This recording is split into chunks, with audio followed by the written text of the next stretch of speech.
On a mission to raise problem gambling awareness, featuring Dave Yeager. To many individuals, the mission of bringing awareness to problem gambling does not have a start and end date. For those people, it is a never-ending campaign to speak up and shine a light in an area that is often left in the shadows. Dave Yeager, an Army veteran and someone who identifies as being in recovery from gambling addiction, makes it a part of his work to keep challenging the status quo and break down barriers to providing much-needed education, screening, and treatment. Author of Fall In, a veteran with a gambling addiction, Dave talks about his story and how it drives him to make this work a part of his life mission. Our guest for this episode is Dave Yeager, and he is an 11-year veteran of the United States Army and is in recovery from gambling addiction. Dave is the host of Fall In, the problem gambling podcast for military service members and veterans, and actively advocates for better education, screening, and treatment for problem gambling addiction among these groups. Dave has served on the military committee for the National Council on Problem Gambling. You can learn more about Dave Yeager by visiting his website, daveyeager.fallin.com. This is Talking Addiction and Recovery, the podcast talking, you guessed it, all about addiction and recovery.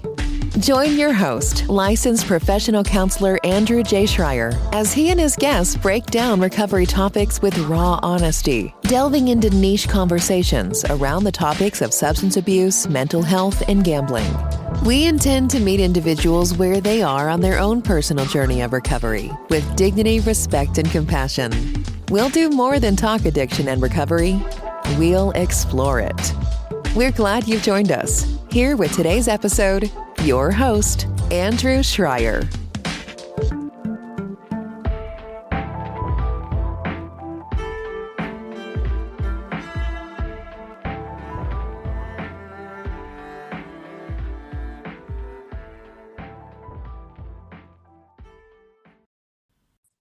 Welcome, Dave Yeager, to Talking Addiction and Recovery podcast. We're finally here and talking. Yeah, thanks a lot for having me on. I really appreciate it. It's been a bit, but we got here.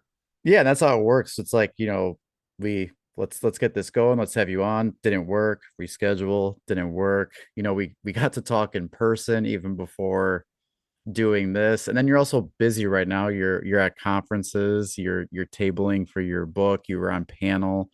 So you got a lot going on. You made time for me, so I greatly appreciate that. No, I appreciate you because I know your schedule's busy too. So I appreciate you taking the time to talk with me as well. In a busy month, we're going to talk about one of the reasons why we're talking is this is a busy month for March and Problem Gambling Awareness Month. So before we dive into that, can you just give a little brief overview of, who you are and what you do for the listeners? Sure.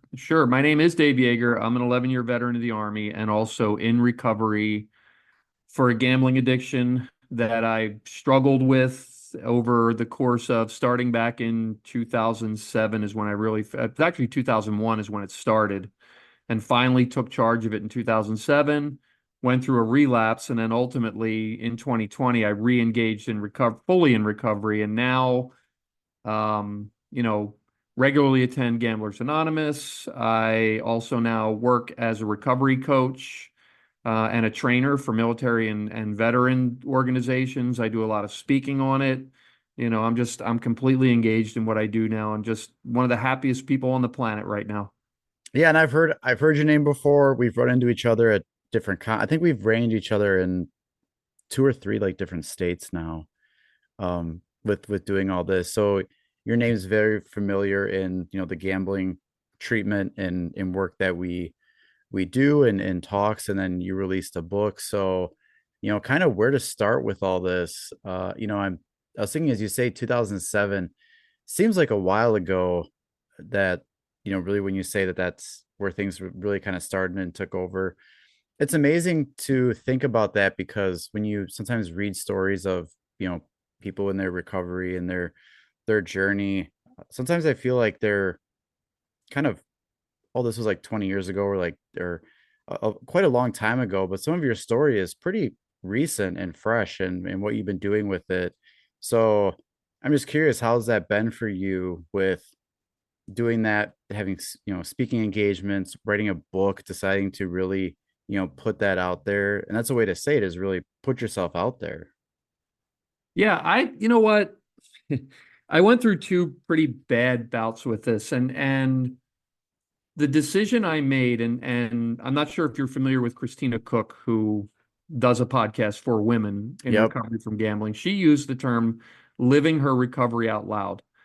I made the decision, and this was even before my relapse. I had started to get into this field a little bit. And the reason that I started to do it was I was asked to go down to Washington, D.C. as they were first introducing, for the military, the Gambling Addiction Prevention or GAP Act, right? So I was asked to go down and speak before because I had written my first book. My first book was much shorter, not nearly as intense as this one was. And because of that, they'd asked me to come down and talk about my experiences to help share the need for, education, treatment, recovery within the military community. So it was the first time I'd really gone down and talked about myself in public, and I was nervous. I had little 3x5 index cards in my pocket for different parts of the story. And I realized as I started telling my story, this is therapeutic, Mm. right? This means something to me. And even though I ultimately ended up going through a relapse, that part of it stuck with me. And as I engaged even deeper into my recovery, the talks that I do now are far deeper than they were when I first started doing it. But they still have that meaning for me. And there's still times when I'm talking about my story where I feel the pain of the story, right? And to be honest with you, Andrew, I need to feel that pain. That pain is important to me for staying in touch with it, particularly now. So a lot of the reason I do it now is number one, there's a couple reasons I do it. First and foremost, I do it because I remember when I was in my addiction, and I've talked about this a number of times. In the heart of my addiction, I can remember thinking nobody could ever possibly understand what's going through my head right now, because I was living such a Jekyll and Hyde life, of hiding and mystery. And part of me was doing all these great things while part of me was destroying myself, that nobody could understand it. Well, there are people out there who can understand it, and that's what I want people to know. Is there's hope. If you think you're the only person experiencing this, you're probably not. And it really, I'm going to be honest, I don't know that it matters what the addiction is, what the problem is. You're probably not the only one experiencing it. And that's why I share my story, to share that hope and the need to educate people that hope's there. And your the title, which you mentioned as part of your background, like fall in a veteran with a gambling addiction. I mean, you also talk about two issues that don't really combined get a lot of attention. Gambling enough doesn't get enough of the, we talk about substance use, mental health, you talk about other things, and gambling is the one that we know is the hardest Mm-hmm. voice to carry in a room of many other issues. Then you also talk about, specifically with veterans, and that just, it seems like that's an even a harder topic to talk about and to bring up. So can you speak on, that aspect of it, where the and I think your target is really anyone who Mm-hmm. listens or anyone who's been affected by it in any way, but you do have a strong connection with the military side of it, the veteran side of the issue with gambling. Yeah, I mean, you hit the nail on the head. First of all, I tell my story for anybody who can get benefit from it, no matter where you come from, no walk of life, what your story is. But I focus heavily on the military and veteran community for a couple of reasons. Number one, it's extremely underserved. So right now in the military, there are protocols in place for somebody who struggles with a drug or alcohol problem, right? Because it's been around long enough that there are established policies that say if someone has an alcohol issue and they're treatable, we can get them back out into the force by doing this, by running them through this treatment program. There's currently nothing like that in place for gambling. So, and even though the policies in certain services are starting to now update to reflect, in 2020, there was one branch in particular, and I'm not going to mention because I don't want to go there. That's not my place to go there. But there was a branch of the service who took their policy manual for drugs and alcohol, and everywhere where you see the word drugs or alcohol, you now see the word gambling next to it. The problem is the clinicians in the system, number one, don't even know it's there, or number two, when they do know it's there, don't know what to do with it. Because gambling in the military is not looked at in general as an addiction. It's looked at as a money problem and an effect to readiness, right? And that's hard because to some extent there's truth in that. When you are a person who's addicted to gambling, your tendency is to want money. If you carry a high security clearance and you carry sensitive information, you run the risk of somebody trying to get that information from you and giving you the one thing you want to feed your addiction, which is money. So that part of it needs to be addressed and impacted immediately. I had no security clearance. I was not in danger of giving away any sensitive information, but I was an impact to my unit because I was constantly gambling, I was lying, I was borrowing from my own soldiers, and eventually ended up stealing from my unit, right? But it's still treated as a money and a character problem instead of an addiction. And I can even remember my first commander saying to me the first time I got disciplined for it, "I don't know what to do with you." And that wasn't the last time I heard that. So, and then part of that is when you first go into the military, right from day one, when you get off the bus, you're taught leave your problems at the door, right? We have a mission to accomplish. Mission first, mission always. So everything you're dealing with, everything that you're going through needs to be left outside the door so you can accomplish the mission. And in a fighting force that's here to protect our nation, you almost need to have that mentality. The problem is there needs to be somebody on the other end to help you decompress when you get through all that. Once you've accomplished the mission, once you've gone through all that, who's on the other end to say, okay, now, how do we start to break this down? How do we start to process through this so you're not carrying it around? And oftentimes, even if that person is available, the soldier, the airman, the sailor doesn't engage in it because you're brought up in this tough guy mentality. You're brought up in this mission first mentality. That carries over into the veteran years, which now what you're piling on top of it is transition.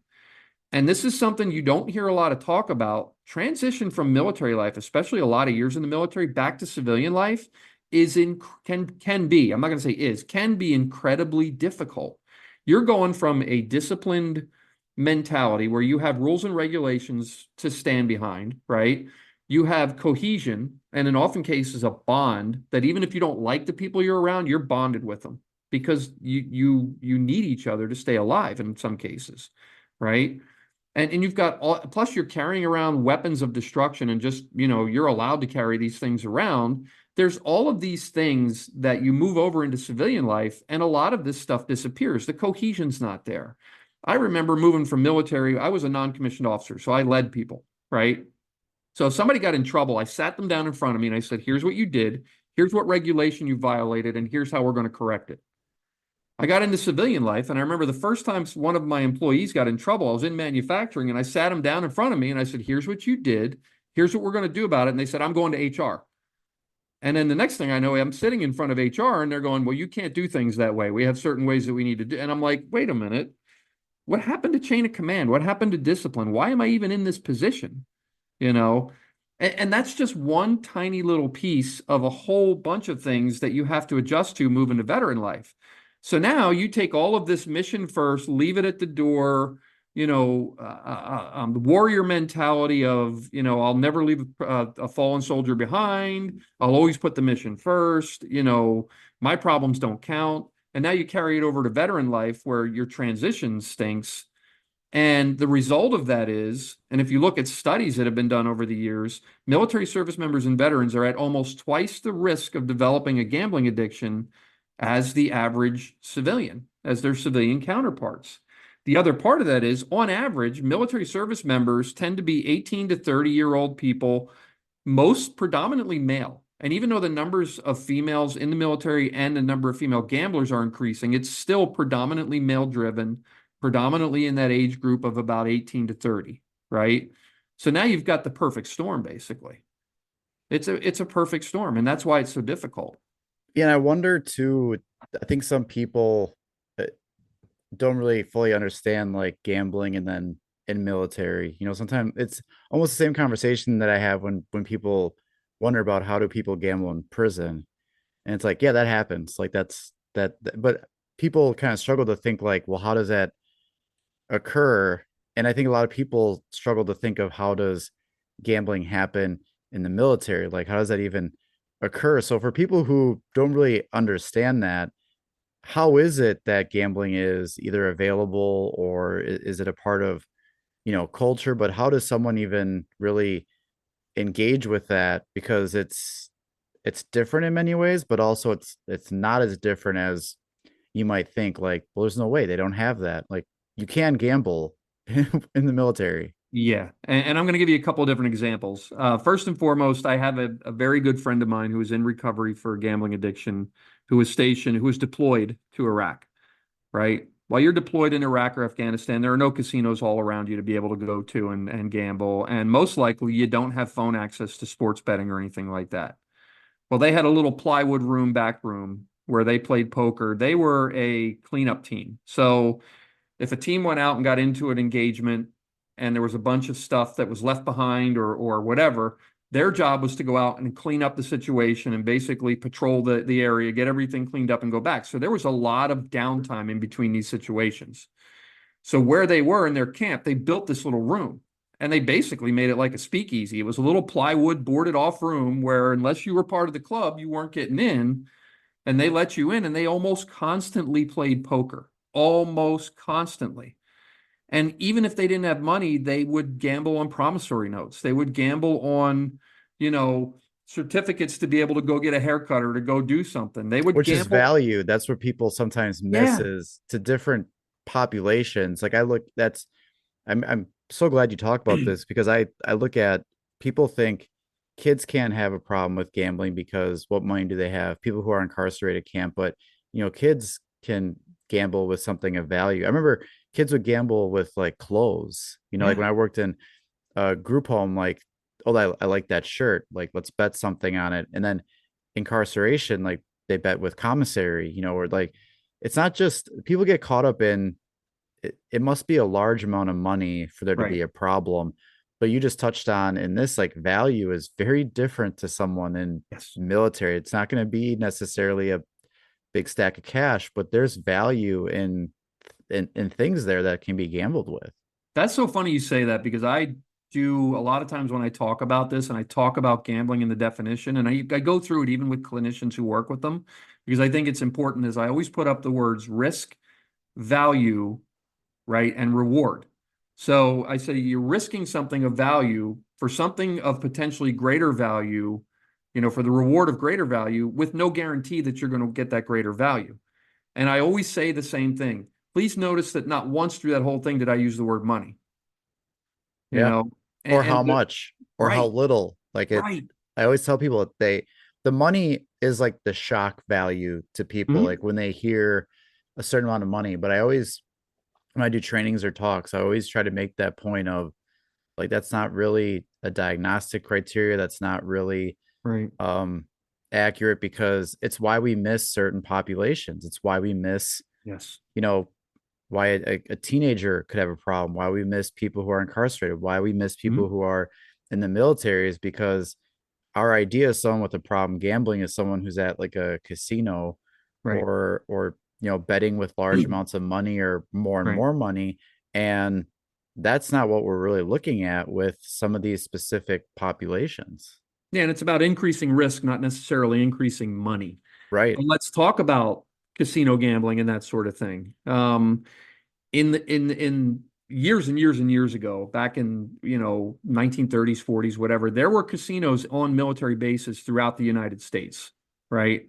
And then eventually, because of some of the problems that were coming up, because of them, they took them completely out of military bases. But in the 19, I would say the 1980s, the Air Force and Army requested that they be put back in overseas bases as a form of entertainment, which they then did, and they still exist to this day on fixed military installations. Now, you won't find them Afghanistan, Iraq, anything like that, but Germany, Japan, Korea, where I was, they're there, right? And they're fun. They collect money for morale, welfare, and recreation, which is the arm of the DoD that provides recreational services for soldiers, sailors, airmen, Marines stationed overseas. It's great. It's a great program. It gives them trips they can go on. It gives them things they can do.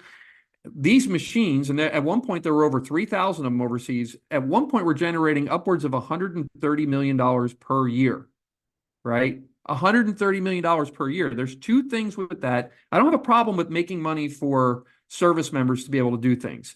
Here's where my concern was. Number one, all of that money is coming from service members, their family members, DoD civilians. That's where all the money's that's coming from their own people. But number two, and the more important part to me, is not one dime of that has gone into educating, screening, or treating for gambling disorder.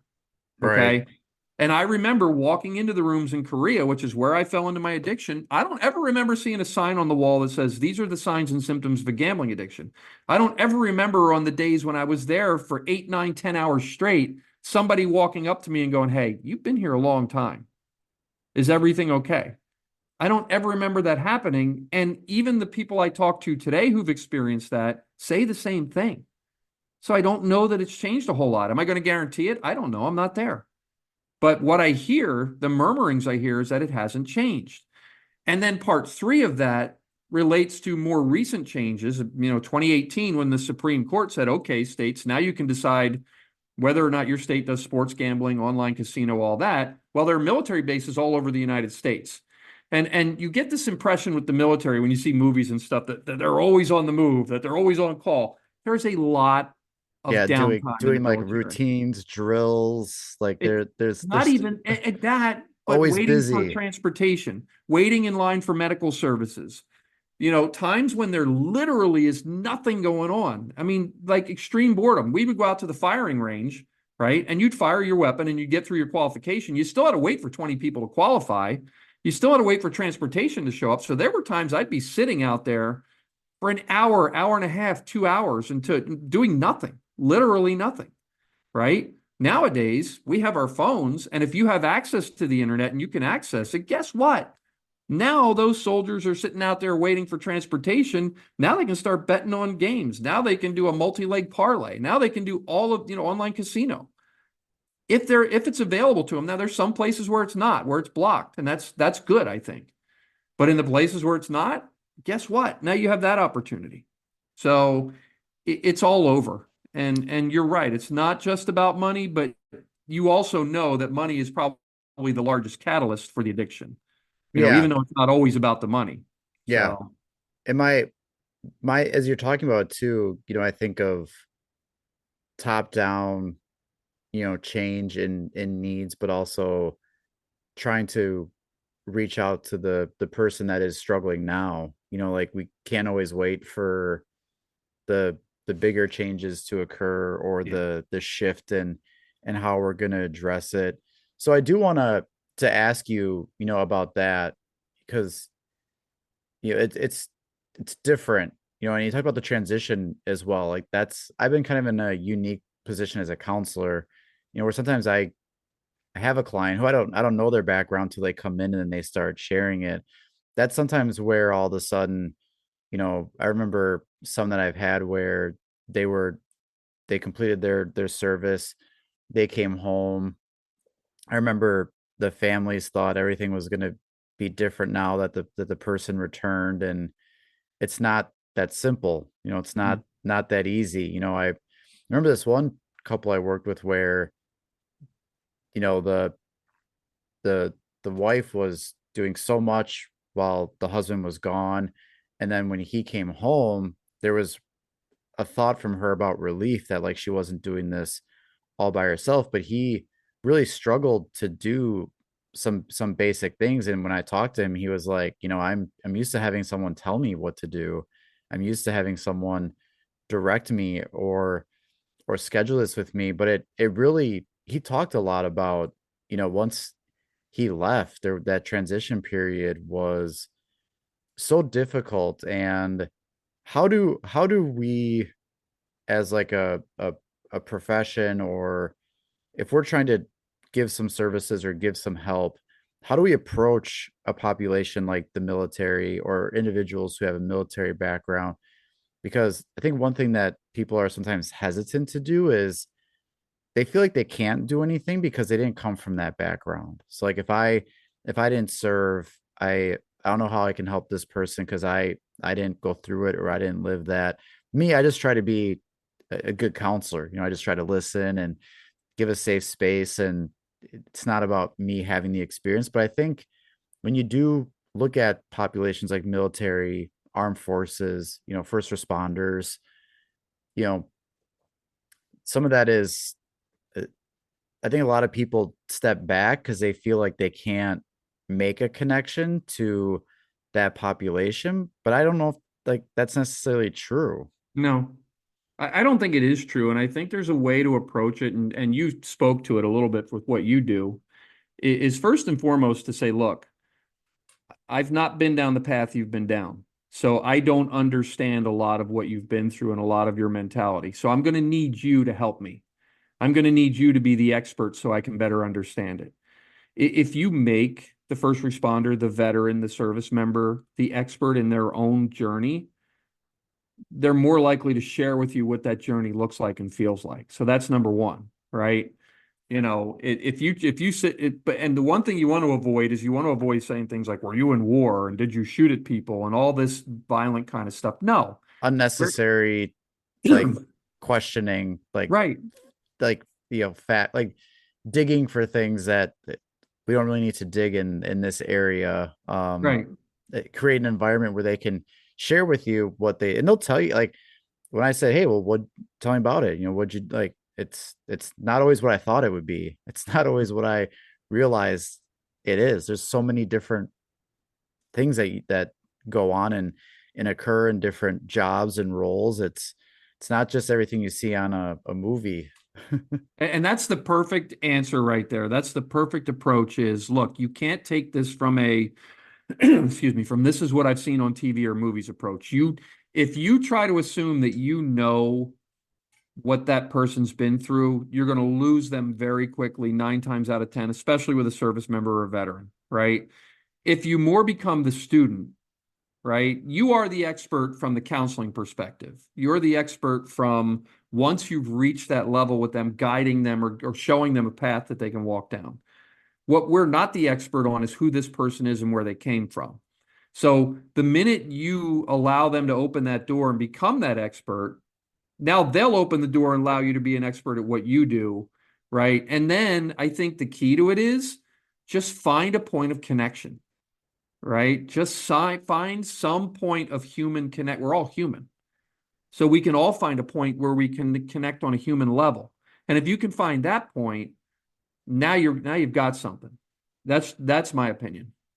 Yeah, and it's great, when you can do that. And I love the point about having them be the expert because I believe that for like everyone that I work with, that no matter what I know about substance use, what I know about mental health, what I know about gambling, that when it comes down to the person and knowing who's in front of me, like they are the ultimate expert of their Mhm. life. I really avoid and don't like when it's well, I kind of know I've heard stories like this before. I know you based off of that. Right, It's yeah, sure you may have had similarities or a similar background, but I mean no one's story is the same. right. And it's all different. I mean, someone else could write a book about their gambling and they could have military in their background and it could be completely different than what yours is. It likely will be. Yeah. But there will also be many points along there that interweave Mm-hmm. connection points, Yeah. And whether you've got military experience or not, you can find points in that conversation and in that, when they start talking about maybe how they are struggling to connect with their loved ones, or they're talking about, everybody, you can connect at multiple levels on connecting with other people. I'm struggling talking to my wife because my life is so different now. Okay, well, here's a point we can start to talk about. Now, here's where you, as the counselor, we've gone beyond the military and now we've gotten to the human side of it, and that's where I think the connection's made. But allowing them to be the expert on their own journey is, I just think it breaks down barriers much more quickly. Do you see, or I guess hope to see, you mentioned there was changes with like if there's a issue with alcohol or drugs, there's a program for that. You mentioned one where there's one for gambling. I imagine there wasn't always a program for alcohol and drugs, that didn't No. happen automatically. But as we progress and we learn more, we see the impact, what it's doing. Are you have you been seeing like a shift in we got to do more to help? Are people still just not sure how we how we do that. Like I'd like to have this gambling program, but we also don't know really how to bring it into military culture. Like how what are you seeing as far as some changes or future insights into how we're trying to improve things or improve services? There are groups and organizations, and they're more peripheral in the military community that are starting to bring people in to teach them about this addiction. They're starting to admit we don't understand it the way we would like to, and they're bringing organizations in. I've worked with the military committee for the National Council on Problem Gambling. We've done education with certain groups.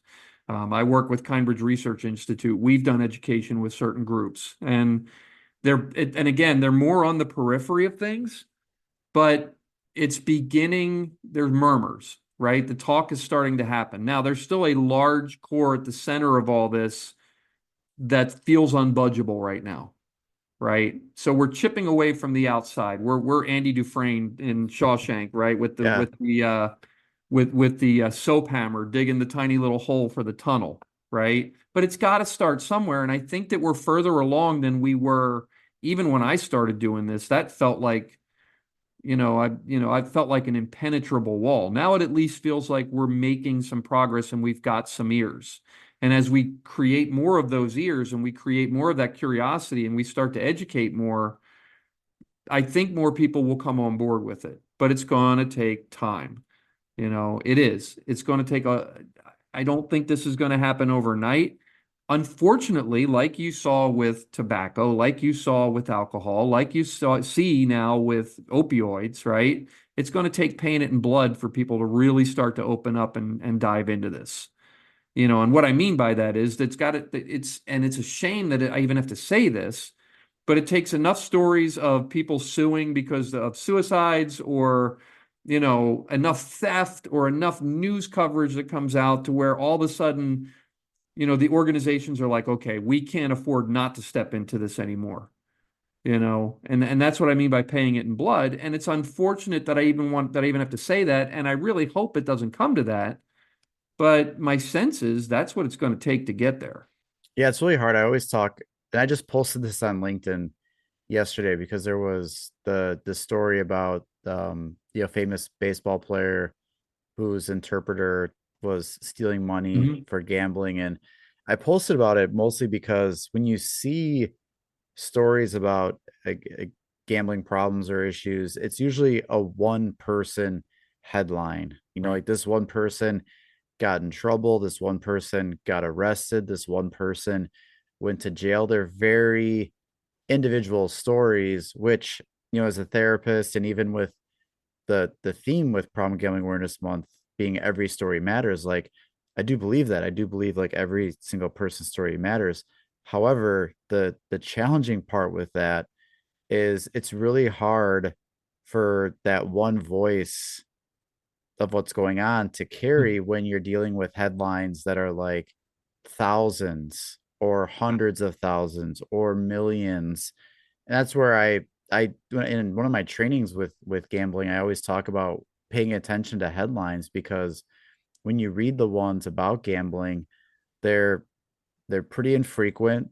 They Hmm. kind of look like they're one-offs. They're located in a small section somewhere, but it usually involves maybe two people are involved, like one or Right. two, Right. but the other headlines about substance use, mental health, suicide, everything is the number is greater, which draws more attention and need. Yeah. And I understand that because it's like, look at all this. Right. Gambling, it never receives that kind of attention. I think part of that is the fact that this addiction, as opposed to a drug or alcohol problem, is so much easier to hide, Right. you know, and we don't see, it's drugs and alcohol. And I'm not saying that they're better or anyone's better or worse than the other or whatever. What I'm saying is it's harder to hide that because there's a physical manifestation of what's going on there. With gambling, I lived perfectly normal life from what everybody else could tell about me, right? Meanwhile, my guts are being ripped apart inside until it finally manifests to the point where, yeah, the little old administrator at the church walks away with multiple hundreds of thousands of dollars, or the sports guy starts betting on something. When you're there, it's that old analogy of the iceberg. By the time it reaches the point where it reaches the news, right? You're only seeing the tip of the iceberg. You're not seeing the years and years of buildup and all the stuff that's happening beneath it. Whereas with drugs and alcohol, maybe you start to see that sooner because the signs and symptoms it manifests itself differently. I don't want to say I'm an expert with that, but that's just been my experience in talking to people and in my own journey, is that it's so much easier to hide. I was able to hide it right up to the point where I was almost ready to make my fifth suicide attempt, and nearly did. But I had hidden it for so long, it was just nobody knew. And when I finally came clean about it, it was a blindside. My poor wife was blindsided when I told her what I was doing. She could not believe that I was that person. I So, usually I usually call it hidden in plain sight yeah, because it can be right in front of us yet still hidden, yeah, versus other things. If you see it, it's like you can call it out. You can, hey, this, someone who's drinking, and you can see how it's affecting them, and right. right there, you could not even know the person, be like, I think this person's had like way too much. Yeah. You see someone using substances, and like, oh, you see it, you see drugs, that's drugs, like that's, it's so there. But when you see gambling, the culture side of it, and how, you know it's out there, Hmm. it's, you can have a table full of people, gambling, and it's 9 out of 10 might be social, and no issues at all, but like there's one in there that could be having serious problems with it. So it's like right there, but yet we don't always know or address that person's there and struggling with something. It's even worse now with the increase in online and mobile sports betting.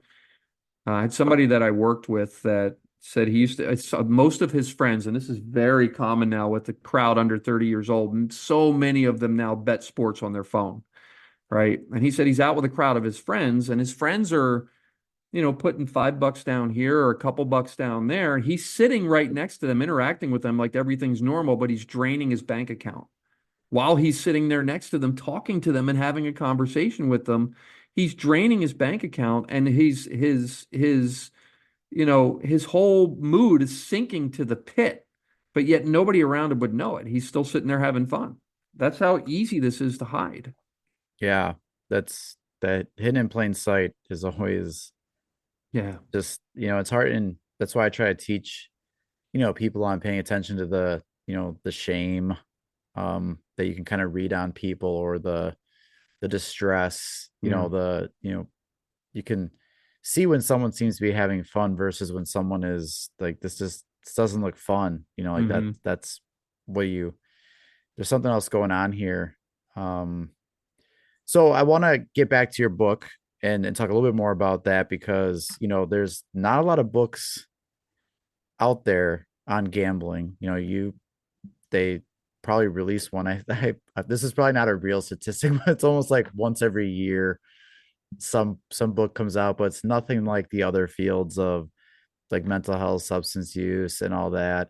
It's very, rare to read a memoir or a book about someone writing about their gambling. It's not that often. When you wrote it, you really went through, it was a very, I kind of felt like I was joining you along where you were, and your travels, and what was going on.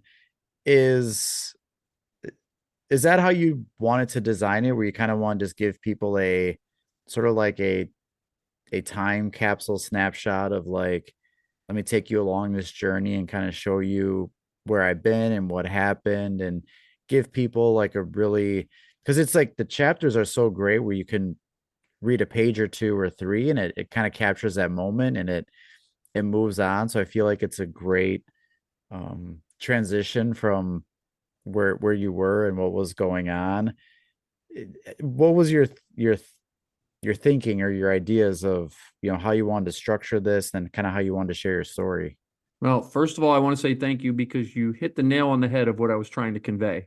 And what I mean by that is, I mean, yes, it's a linear tale of my journey through addiction, into recovery, back into addiction, and ultimately to where I am now, right?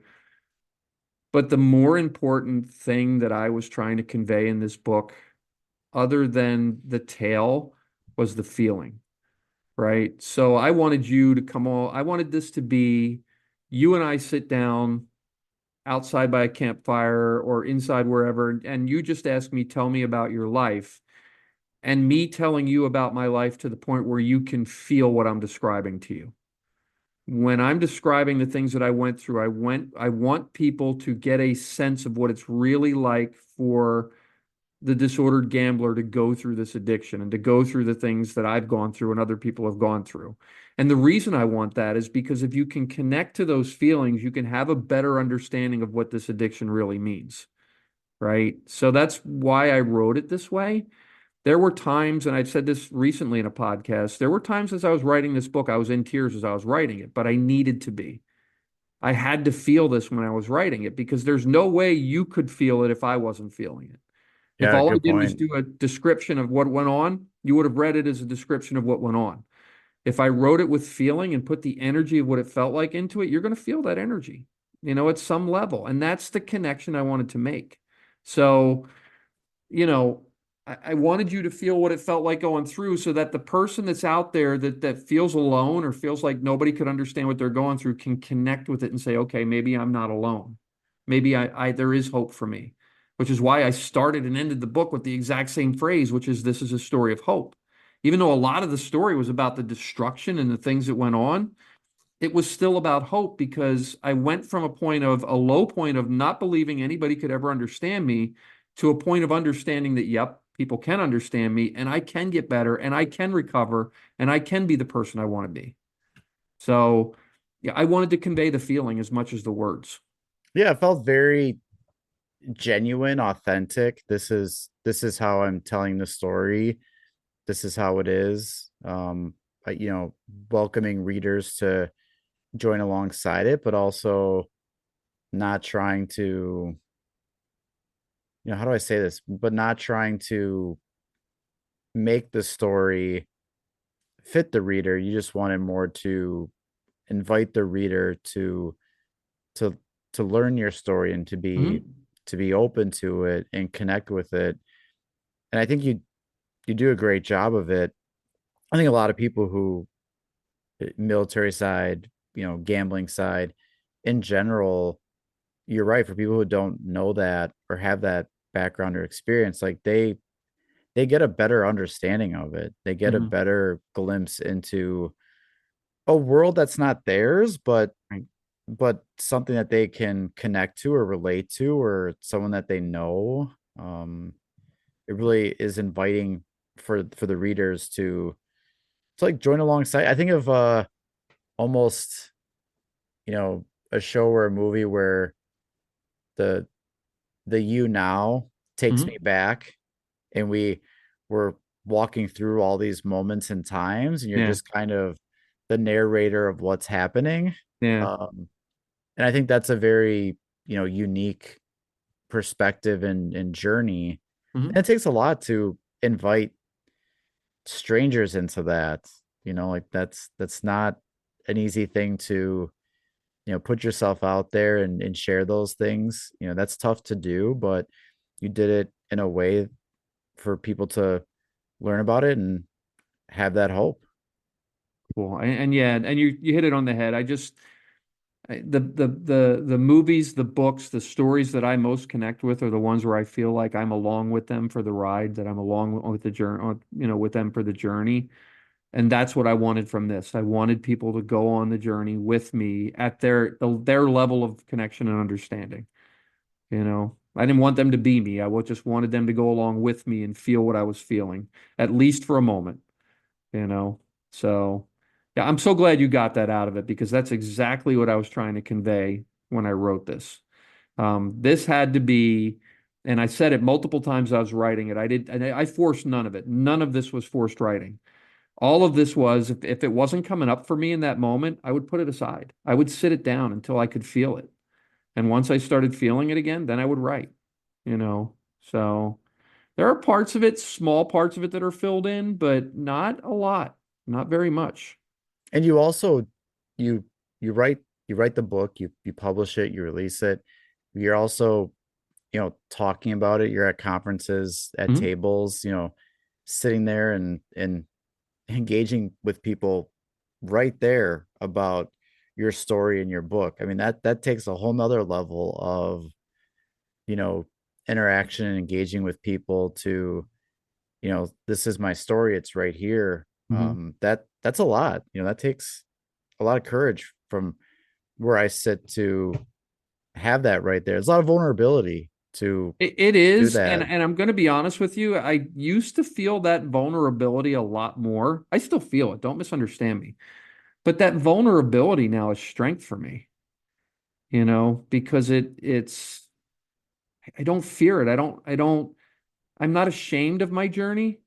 I feel the guilt of the things that I've done still, but I'm not ashamed of who I am. I know that underneath of all the things that I did and all the actions I took and all the people that I hurt, there was a good person, right? And if I don't see that good person, if I'm not willing to share my story, then I'm hiding from that person, right? So I share it with the understanding that yes, there are going to be some people who hear that story and go, ooh, ooh, yeah, okay. And that's okay. That people will take it the way they take it, but it's for them to understand, but it's for me to heal. So there's two parts of the process. And every time I tell my story, there's parts that I still cringe when I'm telling, but it's healing for me. It's therapeutic for me. And not everybody can do this. And I do not recommend that everybody just pour your guts out on paper or in telling your story. If it's going to be detrimental to your own health or your own recovery, don't do it. But if you're somebody who feels like you can benefit from it, and again, I refer to some of the other podcasters that are out there that have done the same thing, or people that have told their story on podcasts or in person and that type of thing. There are people out there not afraid to do it, and they're speaking for a larger group of people who may not be comfortable doing it for themselves. And a lot of different ways too, like writing a book, being on a podcast, like a panel at a conference, Yeah. like there's a lot of ways now for people to share their story and for all of us to realize that, all those stories matter. There's never it's too many stories. Like those are the stories that we need to keep hearing to know Yeah. about what's going on, how it's impacting people. And I kind of want to be able to end this on talking about, where we go from here, because it is Problem Gambling Awareness Month. This is a busy month for a lot of us in conferences, talks, but for a lot of us too, like it doesn't just end because March is over. Like it really doesn't end for a lot of us because we do this all around, but we need people to join us a lot with us. We can't do what we need to do by ourselves. We don't have that bandwidth, that capacity, the resources. So for me, I always like think about what I'm doing for this month, but I'm always trying to think too about, this year and looking forward, like what is it that I want to try and do, or what am I trying to look at? So for you, I'm curious with everything that you are doing, where are your thoughts for, what you're trying to accomplish or do or work towards with, you know this year still, that it's not the end because it's March is over, but which direction are you heading in, or hoping to really accomplish? I'll start with this, and you said it yourself. Problem gambling awareness doesn't end at the end of a month, right? Yes, there's a very concentrated amount of work that goes on during Problem Gambling Awareness Month, and rightly so. It's a good springboard month, but it doesn't end there. For me, this work goes on year round, and it's passion work for me. So this is not work. It doesn't feel like work. What I do doesn't feel like work. So my vision moving forward for what I want to be and what I want to do is, I try to stay to one lane because there's so many of us doing this in different areas. I picked a lane that I thought I would be the most passionate about, and that's the military and veteran space, right? Yes, I work with as a recovery coach. I work with multiple people in recovery from all different walks of life, right? And I love what I do there. I don't want to give that up. But the work for me that's the most meaningful is starting to raise awareness around this in the military community. I'm working with an organization that's started to work with ROTC groups, right? Think about that for a second. You're taking a group of leaders who are not yet out in the field in the military, and you're planting the seed of what gambling addiction looks like in that group. This group's now going to get out there and be different from the last group of leaders that was out there because now they have new knowledge. They're armed with new knowledge, right? So I want to do more of that. I want to educate more people. I want to start to teach people about the power of this addiction, right? And the fact that it's affecting a lot more people than others realize. And as you begin to educate more and you begin to get more of this knowledge out there and people begin to realize that this is an addiction and that there is help, you're going to see people coming out of the woodwork. And then we start preparing the clinical side, the people who are taking care of these people. How do we care for these people? Right? Because again, even when I was in the military and I broke down and I was let out of the military because of my addiction, I was sat in front of a counselor and they talked about drugs and alcohol and they talked about mental health and they talked about suicide, but they never once mentioned the word gambling to me. So, even though the policy wording is starting to get out there, the clinicians that treat, military service members aren't really trained on it. So let's get them trained. Let's start working in that direction. On the VA side of the house, they're the oldest residential gambling treatment program in the United States of any kind is housed at a VA facility and was started by the Department of Veterans Affairs. Yet, if you poll clinicians throughout the entirety of the US that work for the VA, right, there's only a handful of percentage of them that actually know that this place exists. So we need to educate more people. They got ahead of the game, but then sort of fell back. It's Yeah. like, sort Because of it got became the stepchild addiction, yeah, yeah. It became the side. And even today, there are struggles within that system to keep the importance of that program alive. It's still alive. It's not going anywhere, but it's not being advertised or talked about the way that it needs to because it's just like, oh, okay, well, that's gambling. We have more important things. We have drugs and alcohol we need to deal with, you know. So, it's just, I don't know. The education. If you ask me what is my next step, educate, teach as many people as I can about this addiction. And as more people come on board and get more interested in it, we can start to spread who's going to do what. Now we start to leverage ourselves, right? Now you start to get more people coming out going, okay, how do I be part of the solution instead of part of the problem? Well, funny you should ask, you know? And that I think in my mind, and I don't know, I could be nuts, but in my mind, that to me is the path forward. Yeah, and you've been doing it. I know you probably think at times it's not enough or you could do more, but you've brought awareness a lot with to gambling. You've shined a light on the need to address it with a very important population with the military. Your work is seen. Your work has been doing things, is doing things, and I don't have a doubt it will continue to do things. It does take a lot of persistence and not Mm. giving up. Keeping at it with little spoon by little spoon of Right. getting through and getting to that point. And I'm hopeful, even work that we do together, that we'll get to that point. We just keep doing what we're doing. So it's enjoyable when we get to do that stuff together.